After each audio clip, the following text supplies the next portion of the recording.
की आता कांदा उत्पादक शेतकऱ्यांमध्ये हिंदू समाजाचे सुद्धा शेतकरी आहेत. आता का बिळात जाऊन बसलाय? जरा बिळाच्या बाहेर आहे. आज इथल्या शेतकऱ्याला काही मदत करायची नाही का? एखादा धार्मिक विषय त्यात सुद्धा ध्रुवीकरण करून फायदा करण्याची वेळ येते तेव्हा मात्र नाचायला तुम्ही त्या ठिकाणी येता.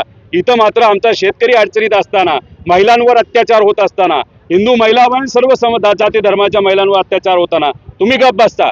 छत्रपती शिवाजी महाराजांचा अवमान तो भोंदू बाबा बागेश्वर तिथं करतो, तुम्ही गप्प बसता. तिथं डॉक्टर बाबासाहेब आंबेडकरांचा अवमान तिथं केला जातो, महात्मा फुलेंचा अवमान केला जातो, तेव्हा तुम्ही गप्प बसता. आणि तुम्हाला वरच्या एका नेत्याने सांगितल्यानंतर मात्र तुम्ही तमाशा त्या ठिकाणी करता. तुम्ही जे काही बिळात जाऊन लपताना तुमची तिथं वैचारिक उंची कुठेतरी आता आम्हाला कळालेली आहे. तुम्ही बिळातच जाऊन बसू शकता, तेवढ्याच गोष्टी तुम्ही मावू शकता. रस्त्यावर गरिबासाठी लढण्याची तुमची भूमिका आणि तुमची नियत आज भाजप बरोबर तुम्ही असल्यामुळे नाहीये. त्यामुळे उगाच राजकीय पतंग उडवण्यापेक्षा रस्त्यावरून लोकांसाठी लढलं तर आम्ही सुद्धा तुम्हाला त्या ठिकाणी मानू.